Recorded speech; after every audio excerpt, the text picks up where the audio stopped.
नमस्कार थिंकर्स, आपका स्वागत है आई थिंक क्लास के ऊपर फिर से।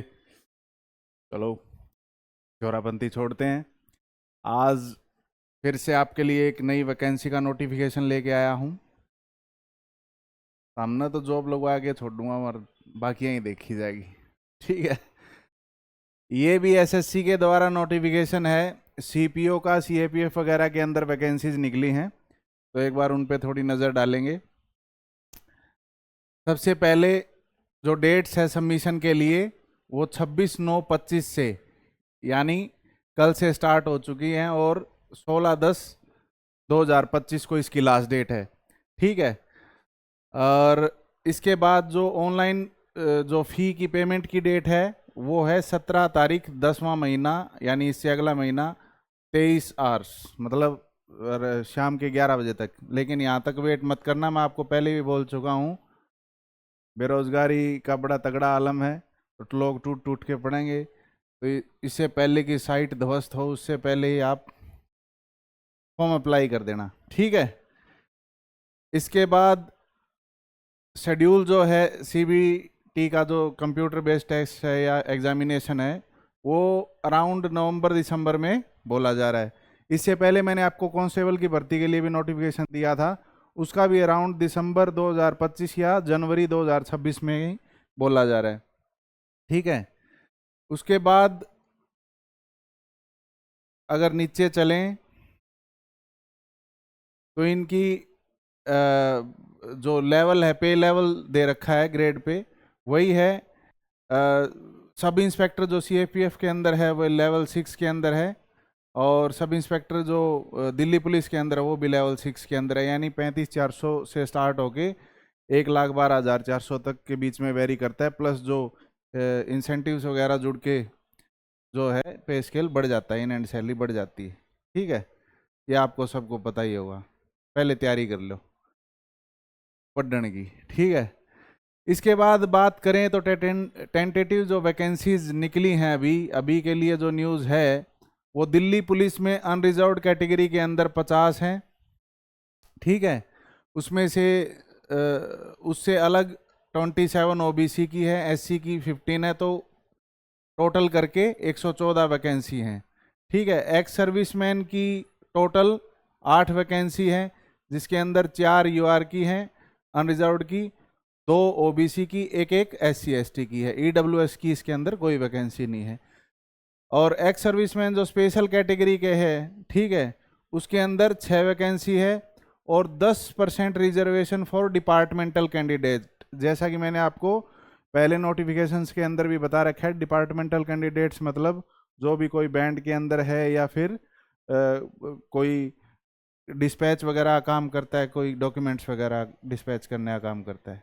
ठीक है, उसके अलावा बात करते हैं हम फीमेल की, तो फीमेल के अंदर 32 है अनरिजर्व्ड के अंदर, ओबीसी के अंदर 17, टोटल करके ऐसे 70 वैकेंसी हैं। एससी की 9 है, एसटी की 5 है, ईडब्ल्यूएस की 7 है। ठीक है, तो टोटल इतनी वैकेंसी हैं। सब इंस्पेक्टर जो है सीएपीएफ के अंदर, सेंट्रल आर्म्ड पुलिस फोर्स के अंदर जो वैकेंसीज हैं वो कुछ इस प्रकार हैं। ठीक है, सीआरपीएफ के अंदर पहले बताया गया है। ठीक है, सीआरपीएफ के अंदर 407 जो है अनरिजर्व्ड की हैं और फीमेल की हैं 10। ठीक है, लाइकवाइज ईडब्ल्यूएस की 101 और फीमेल के लिए 2, ओबीसी की 272, फीमेल के लिए ओबीसी में 6, एससी में 151 और 3, एसटी में 75 और 2, तो ये टोटल बैठती हैं आपकी 1006 मेल्स के लिए और 23 फीमेल्स के लिए, तो टोटल बैठती हैं 1029। ठीक है, जिसमें से एक्स सर्विसमैन जो है 10% एक्स सर्विसमैन के लिए है, 103 सीट्स जो हैं। अब लाइकवाइज बीएसएफ की है, ठीक है, आईटीबीपी की है, सीआईएसएफ की है, एसएसबी की है, सशस्त्र सीमा बल की। ठीक है, सशस्त्र सीमा बल की बस केवल 82 जो पोस्ट हैं टोटल मिला के मेल फीमेल की। तो यहाँ पे आप देखोगे कि सीआईएसएफ के अंदर और सीआरपीएफ के अंदर ज़्यादा वैकेंसीज हैं। ठीक है, तो अगर आपको इन डिटेल ये देखनी है तो मैं इसका लिंक जो है नीचे डिस्क्रिप्शन में पोस्ट कर दूंगा, और यहाँ भी नोटिफिकेशन में भी आप स्क्रीन को एक बार पॉज करके देख सकते हैं, यहाँ भी आपको दिख जाएगी। ठीक है, इसके बाद अगर बात करें,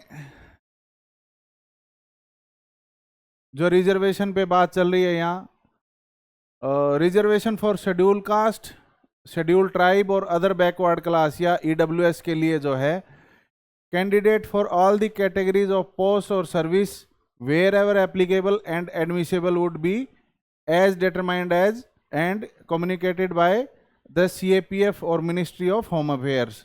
ठीक है, जो भी रेगुलेशंस हैं मतलब उन्हीं के अकॉर्डिंग यहाँ छूट दी जाएगी। दरअसल ये पहले आपको पता ही है। ठीक है, मेन इसमें आगे ध्यान रखने वाली बात कौन सी है, out of quota meant for ex serviceman 50% of such quota will be reserved for following categories of ex serviceman. यानी कि जो 10% कोटा एक्स सर्विसमैन के लिए रखा गया था उसमें से 50% जो है इन कैटेगरी के लिए रिजर्व है। कौन सी कैटेगरी के लिए, या तो एनएसजी का कमांडो हो, ठीक है, या स्पेशल फोर्स के अंदर हो, या क्वालिफाइड इंस्ट्रक्टर हो ऐसी किसी यूनिट का, ठीक है, या नेवी एयरफोर्स वगैरह के अंदर जो है कमांडो जैसी सिमिलर किसी पोस्ट पे हो। ठीक है, इसके अलावा अगर बात करें नेशनैलिटी और सिटीजनशिप, प्यारे भारत के प्यारे नागरिक आप होने चाहिए, या फिर a subject of Nepal, a subject of Bhutan. यहाँ डिफरेंस देखेंगे आप, सिटीजन और सब्जेक्ट।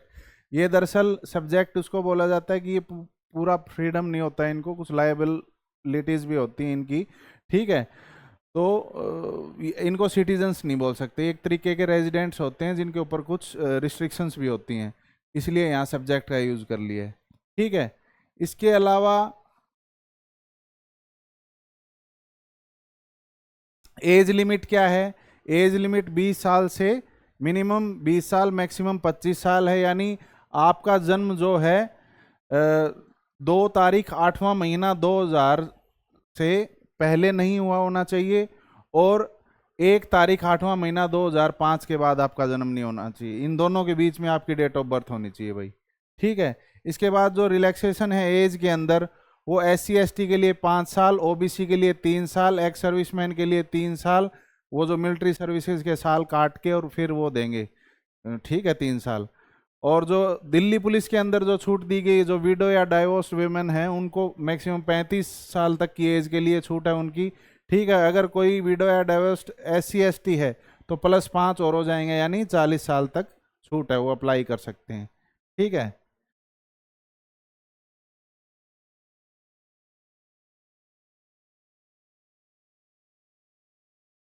अब ये जो डिपार्टमेंटल कैंडिडेट्स हैं जो मैंने आपको बताया था, ठीक है, कि या तो उनके बैंड वगैरह के अंदर हो या कोई डिस्पैच डॉक्यूमेंट वगैरह डिस्पैच करने वाला हो, उनके लिए 3 साल की छूट है, और दिल्ली पुलिस के डिपार्टमेंट के अंदर ही वो होना चाहिए अगर वो CPO के अंदर ज्वाइन करना चाहता है।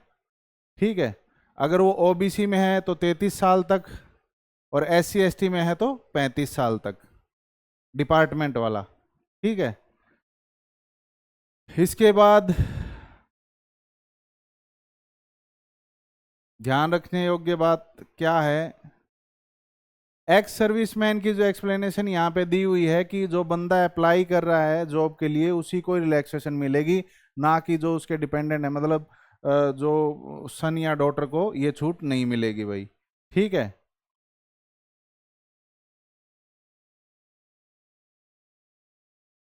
इसके बाद अगर हम बात करें आगे, OBC की बात करें, OBC को मैंने थोड़ा सा इलेबोरेट करके पहले जो कांस्टेबल की भर्ती थी उसके अंदर भी बताया था मैंने आपको, कि जो दिल्ली गवर्नमेंट के द्वारा जो OBC का सर्टिफिकेट दिया गया हो अगर, और दिल्ली जो UT के अंदर जो लिस्ट के अंदर OBC के अंदर आता है, तो ही आपको OBC का वो मिलेगा यहाँ पे रिलैक्सेशन। अदरवाइज किसी और स्टेट का जो OBC का होगा उसको ये छूट नहीं मिलेगी। आपके पास या तो दिल्ली गवर्नमेंट द्वारा मतलब सर्टिफाइड होने चाहिए आप, या फिर सेंटर की लिस्ट की जो OBC की लिस्ट है उसमें आपका नाम होना चाहिए। ठीक है,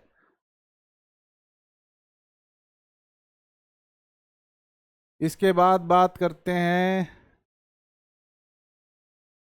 एसेंशियल एजुकेशन की। आपके पास कोई बैचलर डिग्री होनी चाहिए, और ये डिग्री आप अगर मान लो आपकी पूरी होने वाली है डिग्री और अभी आपके पास जो फाइनल डॉक्यूमेंट नहीं है, तो आप ये प्रूफ, कोई भी प्रूफ या तो कोई जो है टेंटेटिव कोई रिजल्ट आप उनको दे सकते हैं, ठीक है, ताकि जब डॉक्यूमेंट वेरिफिकेशन हो डीवीओ आपका, तब तक आपके पास वो डॉक्यूमेंट आ जाएं, तब आप एलिजिबल हो सकते हो, ठीक है।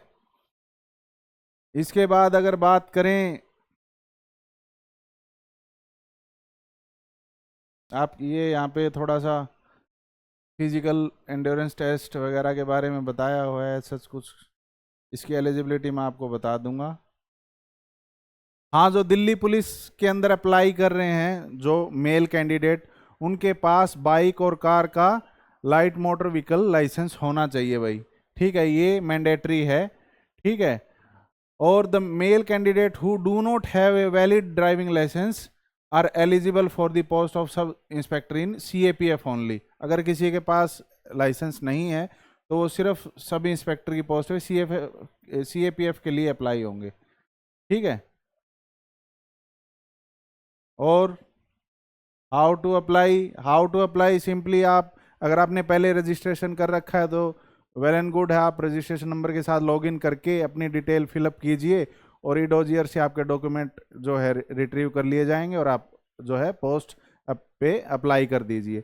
हाँ, ये आपको प्रेफरेंस देना बहुत ज़्यादा ज़रूरी है। ये प्रेफरेंस जो है, इनकी मार्किंग जो है वो मैं आगे बताऊंगा कि कौन सी जो पोस्ट को कौन सा अल्फ़ाबेट मिला, कौन सी पोस्ट को कौन सा अल्फ़ाबेट मिला, लाइकवाइज, ठीक है। और अगर आपका रजिस्ट्रेशन पहले नहीं है तो पहले रजिस्ट्रेशन कीजिए, उसके बाद अपनी डिटेल फिल कीजिए और फिर उससे आप अप्लाई कीजिए।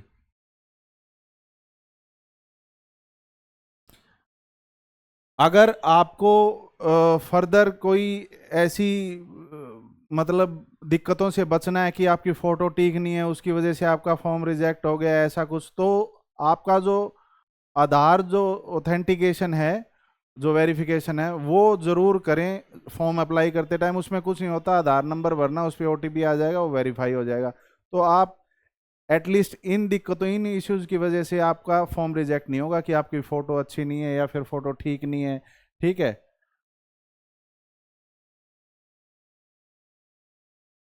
उसके बाद बात करें तो 100 रुपये लगते हैं, वो भी सिर्फ जनरल जो मेल कैटेगरी है उनके, ठीक है। और बाकी वीमेंस हैं या फिर कोई भी कैंडिडेट SC ST का है, उनके ये 100 रुपये भी नहीं लगेंगे भाई, ठीक है। और जो वीज़ा, मास्टर कार्ड या रुपे डेबिट, भीम UPI के थ्रू आप ये है ऑनलाइन पेमेंट कर सकते हैं, वापिस नहीं मिलेंगे, ये ध्यान रखना, ठीक है। कोई फॉर्म के अंदर करेक्ट, ऐसी नौबत आनी नहीं चाहिए वैसे तो कि फॉर्म के अंदर करेक्शन करनी पड़ेगी, लेकिन फिर भी कोई मिस्टेक हो जाए तो 24 तारीख से 26 तारीख यानी 2-3 दिन जो है 10वें महीने के, वो आपको मिलेंगे ठीक करने के लिए।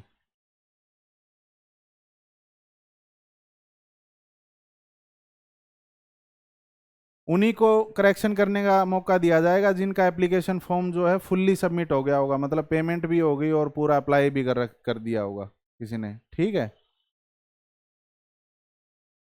उसके बाद अगर बात करें हम, यहाँ कुछ सेंटर बता रखे हैं कि इस एरिया में सेंटर आप अप्लाई कर सकते हैं, ये डिटेल आप।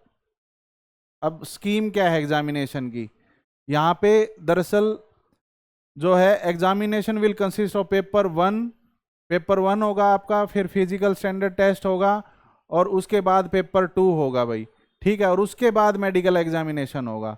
तो यहाँ पे जो आपका पेपर 1 है वो, उसके अंदर क्या क्या आएगा, 50-50 क्वेश्चन आएंगे, MCQ आएंगे, जिसमें 50 जनरल इंटेलिजेंस एंड रीजनिंग के और 50 जनरल नॉलेज और जनरल अवेयरनेस के, 50 क्वांटिटेटिव एप्टीट्यूड के और इंग्लिश कॉम्प्रिहेंशन के 50 मार्क्स हैं, ठीक है।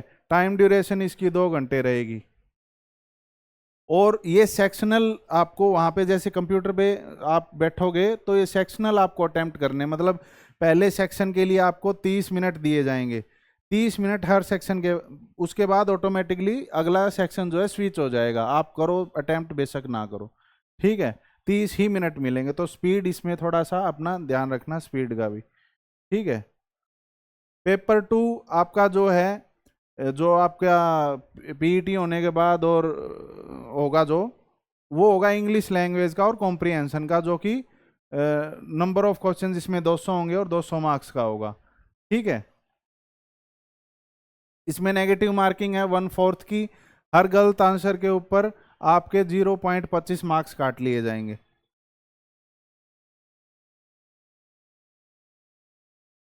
एनसीसी वालों के लिए कुछ रिलैक्सेशन है। अगर किसी के पास सी सर्टिफिकेट है तो 10 नंबर की छूट है, यानी 5% जो है, मैक्सिमम मार्क्स के 5% वहाँ पे छूट मिल जाएगी आपको। बी सर्टिफिकेट है तो 6 मार्क्स, और ए है तो 4 मार्क्स। उसके बाद सिलेबस दे रखा है। ये सिलेबस है पेज नंबर 16 के ऊपर। पेज नंबर 16 से जो है डिटेल जो सिलेबस स्टार्ट हो जाता है। आप नीचे डिस्क्रिप्शन में जब आपको ये नोटिफिकेशन मिले तो आप डायरेक्ट पेज नंबर 16 पे जाइए। 16 से ये आगे सिलेबस स्टार्ट हो जाता है। जैसे पेपर 1 जो जनरल इंटेलिजेंस और रीजनिंग का जो है, सारा सिमेटिक एनालॉजी, फिगरल एनालॉजी वगैरह सारा कुछ दे रखा है। तो यहाँ से ये एक की टू सक्सेस है। सिलेबस और पीवाईक्यू मैं आपको पहले ही बता चुका हूं, कोई भी एग्जाम हो आपको सिलेबस देखना ही है और पीवाईक्यू देखना ही देखना है। ठीक है। वरना आप वैसे ही दीवार में सर मारते रहना, कुछ फायदा होगा नहीं। आप आखिर में यही बोलोगे कि हार्डवर्क बहुत किया लेकिन वो फल मिला नहीं हमें, तो फल तो कोई और ही ले जाएगा। ठीक है। फिर जनरल नॉलेज का दे रखा है कि जैसे हिस्ट्री, कल्चरल, ज्योग्राफी, इकोनॉमिक वगैरह, क्वांटिटेटिव एप्टीट्यूड का रेशियो, प्रोपोर्शन, स्क्वायर रूट वगैरह, इक्वेशन वगैरह, लीनियर। फिर इंग्लिश कॉम्प्रिहेंशन का दे रखा है। ठीक है। इसमें जो है राइटिंग एबिलिटी अच्छी होनी चाहिए। फिर जो पेपर 2 का है लैंग्वेज और कॉम्प्रिहेंशन का, उसमें ग्रामर भी, स्पेलिंग, वोकैब वगैरह, सेंटेंस स्ट्रक्चर वगैरह आपके चेक किए जाएंगे। ठीक है। और फिजिकल स्टैंडर्ड्स में क्या क्या है, जो मेल कैंडिडेट है, ठीक है, उनके लिए हाइट 170 सेंटीमीटर की होनी चाहिए, और जो चेस्ट है वो 80 सेंटीमीटर, और एक्सपेंड होने के बाद 85। ठीक है। और जो हिली एरिया से हैं या नॉर्थ ईस्टर्न स्टेट से हैं, लेह लद्दाख से हैं, उनके लिए 5-5 सेंटीमीटर की छूट है। ठीक है। लेकिन अनएक्सपेंडेड में छूट नहीं है, ओनली एक्सपेंडेड में और हाइट में छूट है। ठीक है। और जो शेड्यूल ट्राइब से हैं उनके लिए भी छूट दे रखी है यहाँ पे। फीमेल कैंडिडेट की हाइट मांग रखी है 157 सेंटीमीटर, और जो हिली एरिया से और नॉर्थ ईस्टर्न से हैं वो है 155। ठीक है। अब एसआई सीएपीएफ के अंदर मतलब क्या मांग रखा है इन्होंने, सीएपीएफ के अंदर वही सेम सेम यूं का यूं आपका जो फिजिकल रिक्वायरमेंट्स आप इन्होंने मांग रखी है भाई। ठीक है। इसके बाद अगर बात करें, जो पीईटी होगा आपका फिजिकल एंड्योरेंस टेस्ट, उसमें 100 मीटर 16 सेकंड के अंदर भागना है लड़कों को। ठीक है। 1600 मीटर आपको 6.5 मिनट के अंदर कवर करना है। और लॉन्ग जंप है आपको 3.65 मीटर लॉन्ग जंप आपका होना चाहिए, जिसके लिए आपको 3 चांस मिलेंगे। हाई जंप आपको 1.2 मीटर जंप करना है, और उसके लिए भी 3 चांस मिलेंगे। शॉर्ट पुट यानी गोला फेंकना है आपने, जो कि 16 एलबीएस का होगा, लगभग ये 7.25 किलो का आसपास का। ठीक है। ये 4.5 मीटर फेंकना है अपने मिनिमम, जिसके लिए आपको 3 चांस मिलेंगे। अगर बात करें लड़कियों की, तो 100 मीटर रेस 18 सेकंड के अंदर, 800 मीटर रेस 4 मिनट के अंदर कवर करनी है भाई। लॉन्ग जंप जो है वो लगभग 2.25 मीटर यानी 2.7 मीटर 3 चांसेस के अंदर, और हाई जंप जो है 0.9 मीटर 3 चांसेस के अंदर। देखिए ये जितनी भी रिक्वायरमेंट दी हैं, आप बिल्कुल बाउंड्री के ऊपर प्रिपेयर मत करना इन चीज़ों को, थोड़ा सा एक्स्ट्रा मान के चलना, क्योंकि जब एक्चुअल परफॉर्मेंस होती है तो बहुत प्रेशर भी होता है बंदे के ऊपर। ठीक है। तो उस हिसाब से तैयार करना भाई। इसके बाद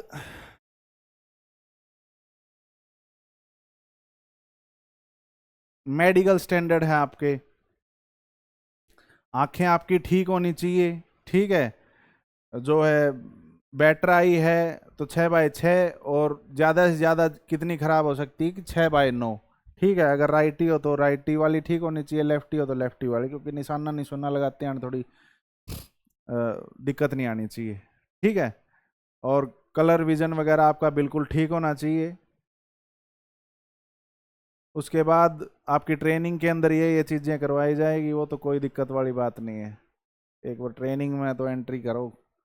ठीक है, वही टैटू वाली बात है, जिस हाथ से सल्यूट यानी सज्जा हाथ से सल्यूट मारना है तो उसके तो किसी भी उस हाथ पे कहीं भी आपका टैटू नहीं होना चाहिए। लेफ्ट हैंड पे भी टैटू है तो इनर साइड यानी इस साइड पे टैटू आपका होना चाहिए। ठीक है, मना तो सल्यूट मारना कौन था, तो मना सज्जा ही हाथ पे बनवा रखा है, वो भी आड़ है।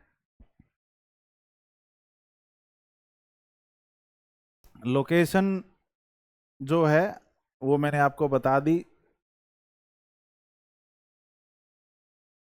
एडमिशन टू द एग्जामिनेशन, ये भी कुछ खास।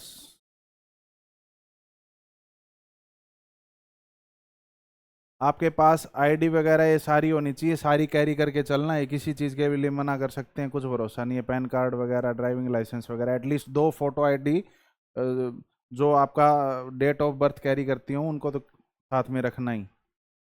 ठीक है, ये आ गई है वो रेफरेंस। ठीक है, जो कोड्स हैं रेफरेंस के वो इस प्रकार हैं। अब आप जो कोड जिस जॉब के लिए पहले रखोगे, लाइकवाइज रेफरेंस में आपको जो है इंक्लूड किया जाएगा। जो सब इंस्पेक्टर है दिल्ली पुलिस के लिए, उसके लिए कोड ए है। जो बॉर्डर सिक्योरिटी फोर्स के यानी बीएसएफ के अंदर ऐसा ही लगना है तो बी है, और सीआईएसएफ के लिए सी है, और सीआरपीएफ के लिए डी है, और आईटीबीपी के लिए ई है, और एसएसबी यानी सशस्त्र सीमा बल, ठीक है, उसके लिए एफ कोड है। तो आप इनको अपने ऑर्डर के हिसाब से, प्रेफरेंस के हिसाब से रीअरेंज करके वहाँ पे फिलअप कर सकते हैं। उसी जो प्रेफरेंस के अकॉर्डिंग आपका जो रिजल्ट होगा, वैकेंसी देखी जाएगी आप एलिजिबल हो या नहीं हो। और ये प्रेफरेंसेस जो हैं एक बार आपने भर दी उसके बाद इनके साथ कोई छेड़खानी नहीं होगी भाई। ठीक है,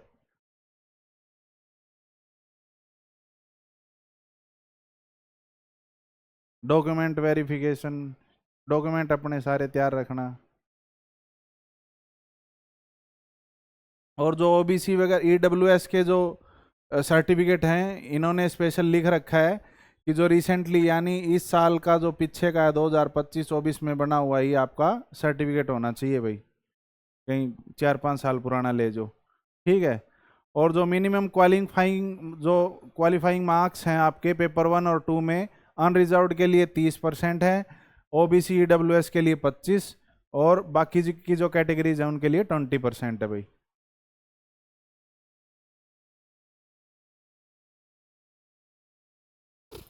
उसके बाद ऐसी कोई खास बात इसके अंदर आई थिंक मैंने लगभग कवर कर दिया है।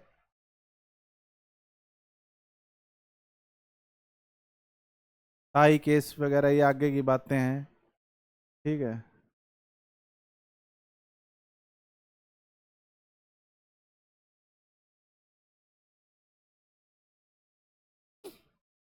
ये बस थोड़ा सा इन्होंने डिपिक्ट करके दिखा रखा है कि ऐसे वेबसाइट मिलेगी, ऑफिशियल वेबसाइट पे ही जाके अप्लाई करना। ठीक है, क्योंकि आजकल फ्रॉड बहुत चला हुआ है। उसके बाद जो है एक लिस्ट यहाँ दी हुई है, जो पिछली बार भी मैं आपको नहीं दिखा पाया था, लेकिन एक तो मैं दिखा के मानूंगा। जो स्पोर्ट्स की लिस्ट है, स्पोर्ट्स वालों की छूट मिलती है, जो लगभग 26 जो उसमें स्पोर्ट्स हैं।